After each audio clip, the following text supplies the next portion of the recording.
চলো, good evening everyone.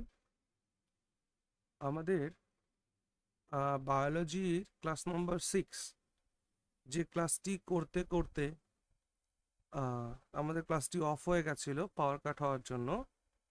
তো সেটা রেকর্ডের ক্লাস এটি। হুম আমাদের যে কোর টপিক চলছে, সেই কোর টপিকটা কিসের উপর চলছে? That is nutrition. ঠিক, নিউট্রিশনের উপর।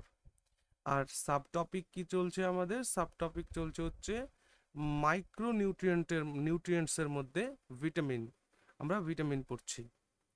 তো যেহেতু এই বাকি ক্লাসগুলো তোমরা করছো, সো এই ক্লাসটাকে এখন রেকর্ডেড দিচ্ছি। এই ক্লাসের মধ্যে আমরা ভিটামিন সি এবং ভিটামিন ডি এই দুটো ভিটামিনকে দেখব। এই দুটো ভিটামিন আমাদের এই ক্লাস 6-এর মধ্যেই, যেটা ইন্টারাপ্ট হয়ে গেছিল ক্লাসটি, সেটা। ওকে, চলো তাহলে আমরা শুরু করি। খাতার মধ্যে সবার আগে হেডিং লাগাও ভিটামিন সি। ওকে, তো ভিটামিন সি এর কথা যখন আমরা বলছি, তো সবার প্রথমে ভিটামিন সি এর যে কেমিক্যাল নেম, সেই কেমিক্যাল নেম আমাদের জানা উচিত। তো এর কেমিক্যাল নেমটা আমরা সবাই জানি, দ্যাট ইজ অ্যাসকর্বিক অ্যাসিড। কি বলা হয় এটাকে? অ্যাসকর্বিক অ্যাসিড বলা হয়। ঠিক, তাহলে ভিটামিন সি এর রাসায়নিক নাম কি? না, ভিটামিন সি এর রাসায়নিক নাম হচ্ছে অ্যাসকর্বিক অ্যাসিড। এবার আসো ভিটামিন সি এর সোর্স। আমরা ভিটামিন সি কোত্থেকে পাই?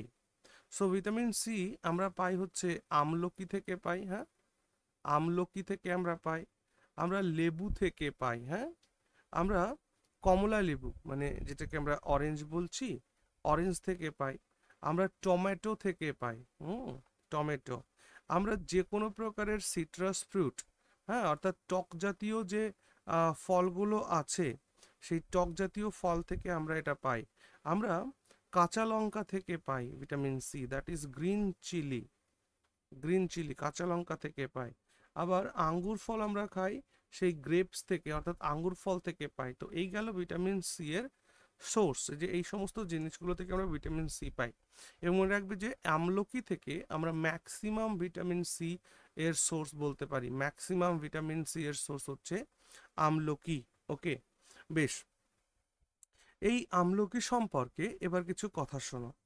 সরি সরি, আমলকি সম্পর্কে কেন, ভিটামিন সি। তো ভিটামিন সি সম্পর্কে যদি আমি বলি, ভিটামিন সি কে না বলা হয় বাইন্ডিং সাবস্ট্যান্স। কি বলা হয়? লেখো, it is called, it is called binding substance. It is called binding substance. তো বাইন্ডিং সাবস্ট্যান্স কেন বলা হয়? কারণ এই ভিটামিন সি কোলাজেন আর এলাস্টিন নামক কম্পাউন্ডের ফরমেশনে সাহায্য করে। ওকে, এবং এই কোলাজেন আর এই ইলাস্টিন, এটা আমাদের বোন এর সঙ্গে, বোনকে এবং বোনের সঙ্গে মাসেলকে কানেক্ট করার জন্য বিশেষভাবে কাজে লাগে। ধীরে ধীরে এটা আমি বলছি, চাপ নেই, লেখো, আগে নোটটা তো করো।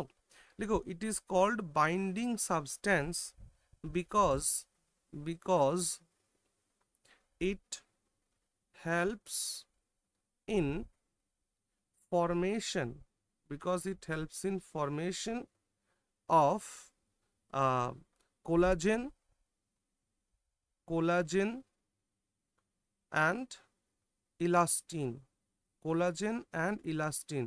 তাহলে কোলাজেন আর ইলাস্টিনের ফরমেশনে এই ভিটামিন সি হেল্প করে। আর কোলাজেন আর ইলাস্টিন কি, বিষয়টা কি? দেখো, যে কোলাজেন আর ইলাস্টিন এই জন্যই গুরুত্বপূর্ণ, এটা আমি তোমাদের একটা কথা বলি। আমার মতন যেমন করে নোট আমি করছি তেমন করে নোট করবে। দেখো, আমাদের শরীরে দুই ধরনের জয়েন্ট দেখতে পাই আমরা। একটা জয়েন্ট হচ্ছে বোন টু বোন, অর্থাৎ হাড়ের সঙ্গে হাড়ের কানেকশন। হ্যাঁ, বোনের সঙ্গে বোন। আরেকটা কানেকশন আমরা দেখতে পাই বোন টু মাসল, বোন টু মাসল। তাহলে হাড়ের সঙ্গে হাড়ের আর হাড়ের সঙ্গে পেশির, এই দুটো কানেকশন আমরা আমাদের শরীরে দেখতে পাই। বোন এর সঙ্গে বোন এর কানেকশন যে করে, তাকে বলে লিগামেন্ট। কি বলে তাকে? তাকে বলে লিগামেন্ট। আর বোন এর সঙ্গে, হাড়ের সঙ্গে মাসেলের কানেকশন যে করে সেটাকে বলা হয় হচ্ছে টেন্ডন। সেটাকে কি বলা হয়? Tendon, TENDON, tendon. তাহলে বোন টু বোন কানেক্ট করে কে? লিগামেন্ট। আর বোন টু মাসেল কানেক্ট করে কে? টেন্ডন। এগুলো কিন্তু পরীক্ষায় জিজ্ঞেস করা হয়, সো নোট ইট কেয়ারফুলি। ওকে, বেশ। এবার এই যে ভিটামিন সি কোলাজেন আর ইলাস্টিনের ফর্মেশনে হেল্প করে, যার কারণে ভিটামিন সি কে আমরা বাইন্ডিং সাবস্ট্যান্স বলি। তাদের ভূমিকা কি? তাদের ভূমিকা হচ্ছে যে এই যে লিগামেন্ট, এই লিগামেন্ট তৈরি হয় কি দিয়ে? কোলাজেন দিয়ে তৈরি হয়। লিখে রাখো, ligament, ligament is formed by collagen. তাহলে লিগামেন্ট তৈরি হচ্ছে কি দিয়ে? না, লিগামেন্ট তৈরি হচ্ছে কোলাজেন দিয়ে। ওকে, আর এদিকে টেন্ডন কি দিয়ে তৈরি হচ্ছে? আর এদিকে টেন্ডন তৈরি হচ্ছে ইলাস্টিন দিয়ে। Tendon is formed by elastin. এটা ইলাস্টিন দিয়ে তৈরি হচ্ছে। ওকে, ক্লিয়ার হলো? তাহলে যেহেতু ভিটামিন সি কোলাজেন তৈরি করছে, এটা অ্যাকচুয়ালি কোলাজেন হয়ে গেল, কোলাজেন হবে, হ্যাঁ, সি। কোলাজেন যেহেতু তৈরি, কোলাজেন আর ইলাস্টিন যেহেতু তৈরি করছে, আর এই কোলাজেন যেহেতু লিগামেন্ট তৈরি করে, ইলাস্টিন যেহেতু টেন্ডন তৈরি করে, আলটিমেটলি তারা বোনকে বোনের সঙ্গে, বোনকে মাসেলের সঙ্গে কানেক্ট করার যে কাজ করছে, বাইন্ডিং এর কাজ করছে। এই জন্য ভিটামিন সি কে বলা হয় বাইন্ডিং সাবস্ট্যান্স। আশা করছি এই পয়েন্টে ক্লিয়ার হয়েছে। আচ্ছা, এখান থেকে এই প্রশ্নটাও করা হয়েছে যে লিগামেন্ট দেখতে কেমন। তো মনে রাখবে যে লিগামেন্ট দেখতে হচ্ছে হলুদ রঙের হয়, অর্থাৎ কালার অফ লিগামেন্ট, এটাও নোট লেখো, কালার অফ লিগামেন্ট, লিগামেন্টের কালার ইজ ইয়েলো। লিগামেন্টের কালার কিন্তু হলুদ রঙের হয়। ওকে, আর টেন্ডনের যে কালার হয় সেটা হয় সাদা, অর্থাৎ colour of tendon, colour of tendon is white, colour of tendon is white. তাহলে টেন্ডনের রং হচ্ছে সাদা, আর লিগামেন্টের রং হচ্ছে হলুদ। বোঝা গেল? তাহলে লিগামেন্ট বোনের সঙ্গে বোনের কানেকশন করে, আর টেন্ডন বোনের সঙ্গে মাসেলের কানেকশন করে। ওকে, বেশ, শুনে রাখো। এবার ভিটামিন সি সম্পর্কে আরো দু চার কথা বলি। তাহলে এটাকে ডিলিট করে দিই। বেশ, দেখো, ভিটামিন সি সম্পর্কে আরো দু চারটে কথা। যেমন ভিটামিন সি, যখন আমরা কোনো সবজিকে সিদ্ধ করি, বয়েল করি, হ্যাঁ, বা কোনো সবজিকে যখন ধুয়ে ফেলি আমরা, তখন কিন্তু ভিটামিন সি নষ্ট হয়। অর্থাৎ তাপ প্রয়োগ করলে বা ধুয়ে ফেললে কিন্তু ভিটামিন সি নষ্ট হয়ে যায়, এটা মনে রাখবে। এবং ভিটামিন সি আমাদের শরীরে যে ক্ষত তৈরি হয়, সেই ক্ষত শোকাতেও কিন্তু সাহায্য করে। ওকে, লিখে রাখো, ইট helps in healing, it helps in healing of wounds। যে ঘা বা ক্ষত আমাদের শরীরে তৈরি হয়, সেই ঘা বা ক্ষতকে হিল করতে এটা সাহায্য করে। আরেকটা গুরুত্বপূর্ণ পয়েন্ট যেটা বারবার পরীক্ষাতে জিজ্ঞেস করা হয়, যে দুধের মধ্যে কি ভিটামিন সি থাকে? যেহেতু দুধ বয়েল করলে তার অনেক পুষ্টিগুণ নষ্ট হয়, আবার সিকেও যেহেতু বয়েল করলে অনেক পুষ্টিগুণ, সি এর পুষ্টিগুণ নষ্ট হয়, সেই কারণে ম্যাক্সিমাম সবাই ভাবে যে দুধের মধ্যে মনে হয় ভিটামিন সি আছে। কিন্তু এটা মনে রেখো, vitamin C is not present in milk, অর্থাৎ মিল্কের মধ্যে ভিটামিন সি উপস্থিত থাকে না। একটা গুরুত্বপূর্ণ note, very very important note লিখে রাখো, দুধের মধ্যে দুটো জিনিস অ্যাবসেন্ট থাকে। সেটা কি? সেটা হলো আয়রন আর ভিটামিন সি। মনে রাখবে, আয়রন, এখান থেকে পরীক্ষায় প্রশ্ন জিজ্ঞেস করা হয়েছে বলে কিন্তু পয়েন্টটা লেখাচ্ছি। আয়রন আর vitamin C are not present in milk. তাহলে এই দুটো জিনিস কিন্তু মিল্কের মধ্যে উপস্থিত থাকে না। ওকে, বোঝা গেল? তাহলে ভিটামিন সি কখন নষ্ট হয়? ভিটামিন সি যখন আমরা কোনো নিউট্রিয়েন্টসকে বয়েল করি, হ্যাঁ, বয়েলড ফুড, সেদ্ধ করা খাবারের মধ্যে ভিটামিন সি এর মাত্রা কমে যায়। এবং তার সাথে সাথে যখন আমরা কোনো কিছুকে মানে সবজি কাটার পরে, হ্যাঁ, সবজি কাটার পর জল দিয়ে ধুয়ে ফেললে, জল দিয়ে ধুয়ে ফেললে এই ভিটামিন সি নষ্ট হয়ে যায়, ভিটামিন সি নষ্ট হয়ে যায়, এই পয়েন্টটাও লিখে রাখবে।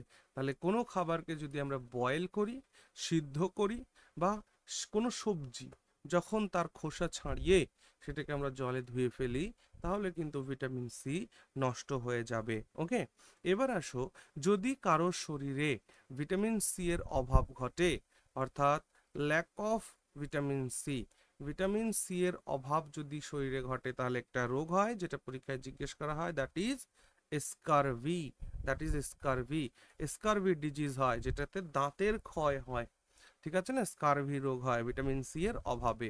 তাহলে deficiency of C, vitamin C, হ্যাঁ, কজড স্কারভি। ওকে, এটুকুন ক্লিয়ার হলো? তো এই ছিল ভিটামিন সি সম্পর্কে যা কিছু বলবার এটা।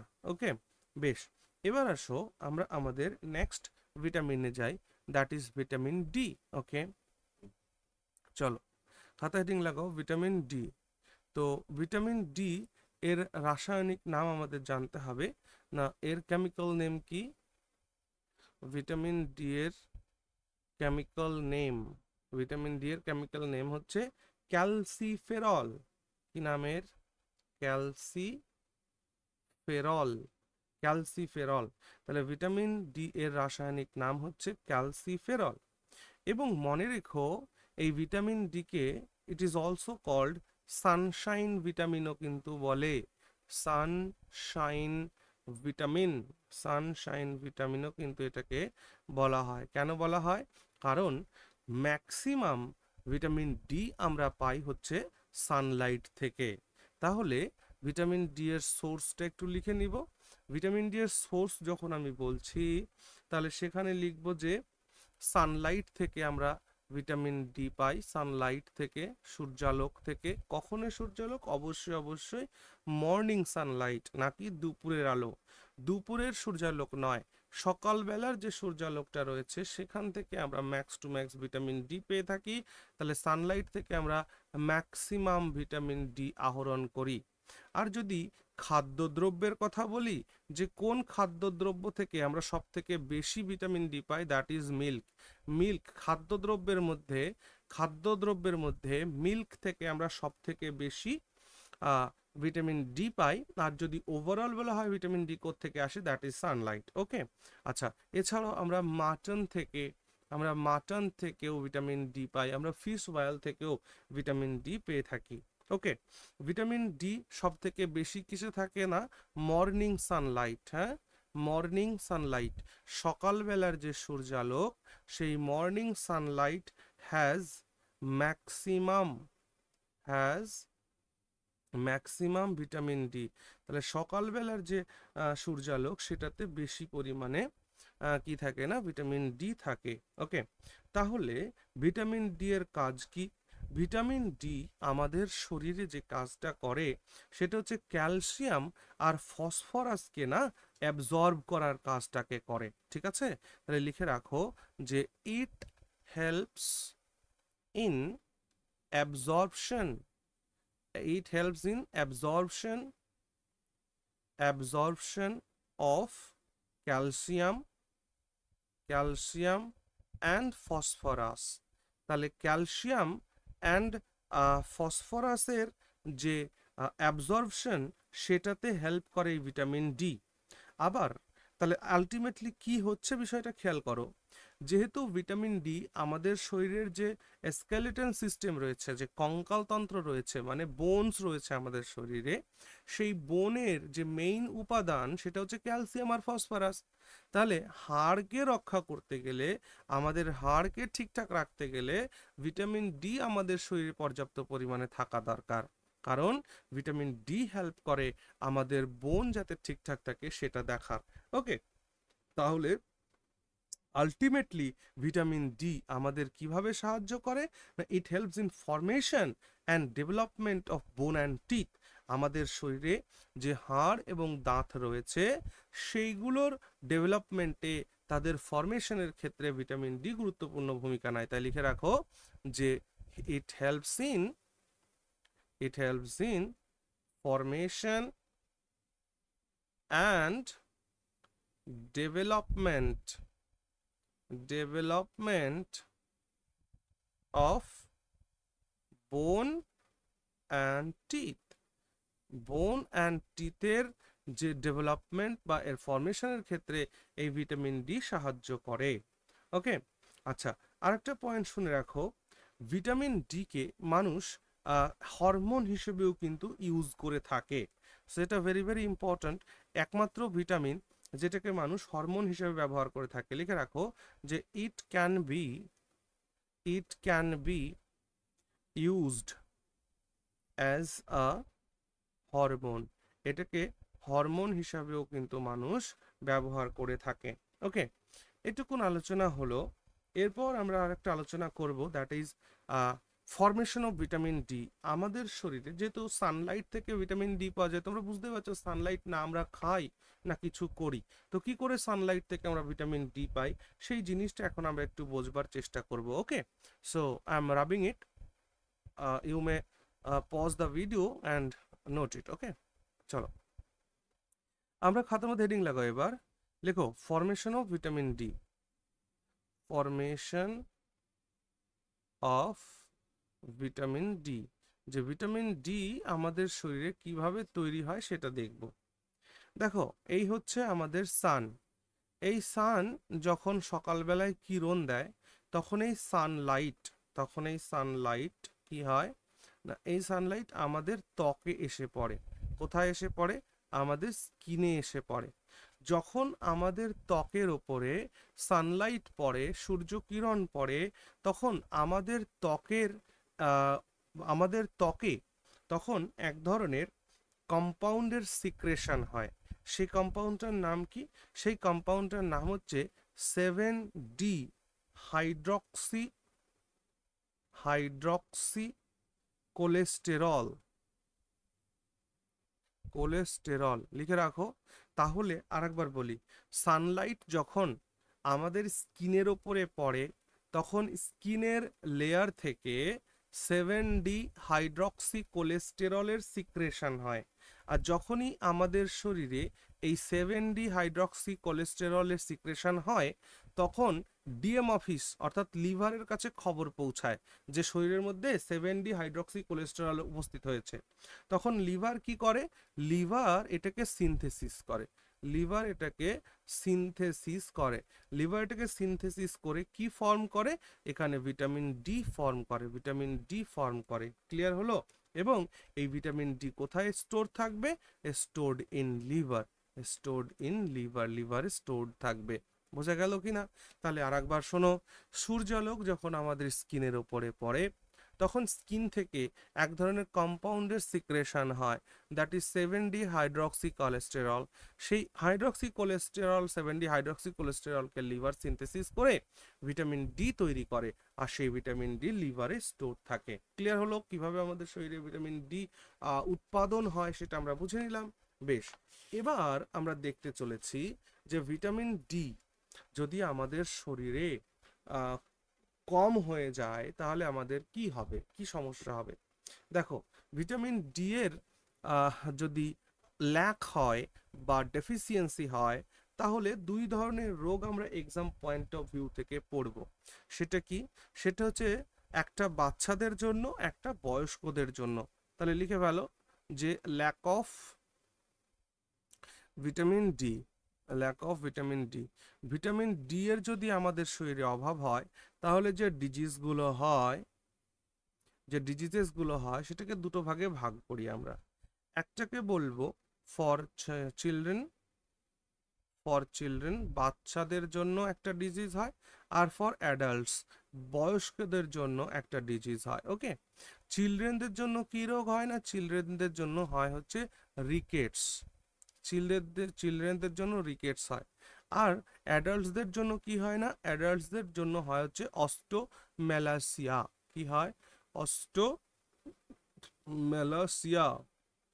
অস্টোম্যালাসিয়া। এই দুটো রোগ হলেই একই তার সিমটম, মানে হাড়ের শক্তি কমজোর হয়ে যায়। কি হয় এখানে? হাড়ের শক্তি কমজোর হয়ে যায়, কমজোর হয়, হাড়ের শক্তি কমজোর হয়ে যায়। ওকে, আচ্ছা, এবার আরেকটা রোগের কথা বলবো। আরেকটা রোগের কথা বলবো। কি রোগ? ভিটামিন ডি এর অভাবের সাথে সাথে মানুষের দেহে আরো একটা হরমোনের কম হয়, পুরুষ দেহে এবং নারী দেহে। কি হয়? আরেকটা রোগের কথা, হেডিং লাগাও। রোগটা হচ্ছে অস্টিওপরোসিস। রোগটার নাম হচ্ছে অস্টিওপরোসিস। অস্টিওপরোসিস, হ্যাঁ, অস্টিওপরোসিস। এই রোগটা কিসের জন্য হয়? অবশ্যই lack of vitamin D, vitamin D এর অভাবে হয়। এবং শুধু ভিটামিন ডি এর অভাবেই যে অস্টিওপরোসিস হয় তা নয়, প্লাস এর সাথে আর একটা কারণ যুক্ত থাকে। কি কারণ যুক্ত থাকে? দুটো দেহ দেখো, একটা হচ্ছে মেল বডি আর একটা হচ্ছে ফিমেল বডি। ওকে, সো মেল বডিতে যখন টেস্টোস্টেরন হরমোন টেস্টোস্টেরন হরমোন এর ডিক্রিজ হয়, আর ফিমেল বডিতে যখন এস্ট্রোজেন হরমোনের ডিক্রিজ হয়, তখন কিন্তু এই অস্টিওপোরোসিস হয়। তাহলে ভিটামিন ডি এর অভাবের সাথে সাথে পুরুষ দেহে টেস্টোস্টেরনের ঘাটতি পড়লে এবং নারী দেহে এস্ট্রোজেন হরমোনের ঘাটতি পড়লে এই অস্টিওপোরোসিস হয়। আর অস্টিওপোরোসিস রোগটা হলে কি হয় না, এটা হাড় ভেতর থেকে ক্ষয় হয়ে যায়। এটা হলে কি হয়?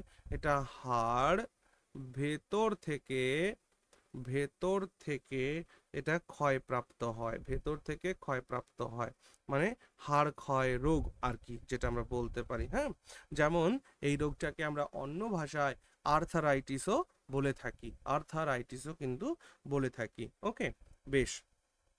এই যে অস্টিওপোরোসিস ডিজিজের কথা বললাম, এই অস্টিওপোরোসিস ডিজিজটা ডায়াগনোজ করার জন্য, এই রোগটাকে ধরবার জন্য ডাক্তারবাবুরা একটা টেস্ট করেন।